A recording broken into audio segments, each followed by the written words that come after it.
Assalamualaikum warahmatullahi wabarakatuh. Kami tim pengabdian dengan Ketua Dr. Sarwandono dan Dr. Ali Maksum sebagai anggota dan ditemani oleh mahasiswa Arianto Nugroho hendak memaparkan tentang pengabdian kami dengan judul Kearifan Lokal Muhammadiyah dalam respon gagasan Desa Tangguh Bencana di pimpinan ranting Muhammadiyah Kadirojo.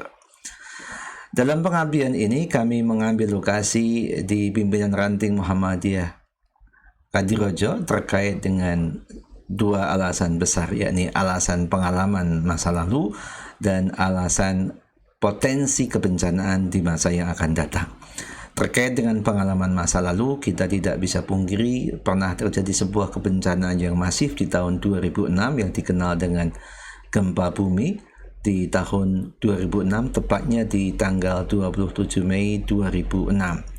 Dan kemudian ada kebencanaan yang masif di tingkat internasional yang juga melanda di pimpinan ranting Muhammadiyah Kadirojo, yakni yang kita sebut dengan pandemi COVID-19 di tahun 2020 sampai dengan 2022, di mana sejumlah warga Kadirojo maupun di Desa Balbabang terpapar oleh COVID-19 dan sejumlah di antaranya meninggal dunia.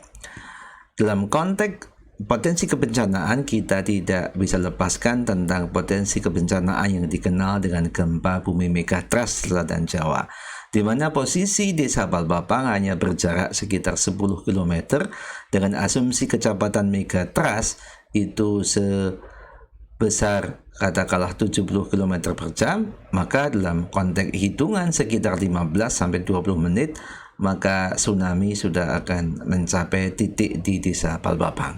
Untuk itu penting untuk mensikapi situasi ini dengan meningkatkan potensi Desa Balbapang sebagai desa tangguh bencana. Untuk membangun desa tangguh bencana, kami sudah melakukan studi literatur dengan melacak dari Scopus Library, di mana kami menemukan beberapa variabel penting untuk membangun ketangguhan organisasi dalam konteks menghadapi bencana. Kita mendapatkan norma penting seperti komitmen, seperti organization, seperti crisis, seperti decision making, seperti priority, seperti weight, dan failure. Dari sini kita tidak bisa pungkiri terdapat logika bahwasanya organisasi bisa mengelola krisis sehingga bisa mengurangi risiko kegagalan. Itu sangat tergantung dari kemampuan pengambilan keputusan yang tepat, pembuatan prioritas yang tepat sehingga risiko kegagalan dalam konteks mitigasi kebencanaan bisa dikurangi. Hasil pengabdian juga menunjukkan hasil yang sangat positif, di mana intervensi pengabdian yang dilakukan melalui ceramah, melalui pre-test, melalui post-test, melalui diskusi, melalui permainan, melalui focus group discussion telah menghasilkan peningkatan kapasitas dalam konteks pengetahuan, nilai, dan tindakan. Hal ini tercermin dari peningkatan MIN di tingkat pengetahuan dari 2,12 menjadi 2,55. Peningkatan nilai dari 3,1 menjadi 3,35, dari tindakan dari 2,3 menjadi 2,56.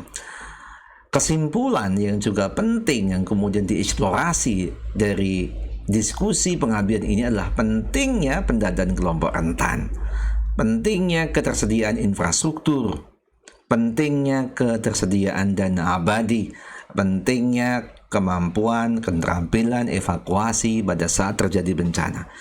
Ini nilai lokal yang kemudian berhasil ditemukan dalam konteks pelaksanaan pengabdian ini. Sehingga pengabdian ini menghasilkan sebuah kesimpulan penting bahwasanya Muhammadiyah telah memiliki kesadaran yang tinggi untuk mengelola desa tangguh bencana. Hal ini tercermin unit terkecil dari Perserikatan Muhammadiyah telah memiliki kesadaran yang tinggi untuk turut membantu pemerintah dalam konteks penguatan desa tangguh bencana melalui penyusunan kerangka agenda dan tata kerja yang sistematis. Demikian paparan dari kami, mudah-mudahan bermanfaat.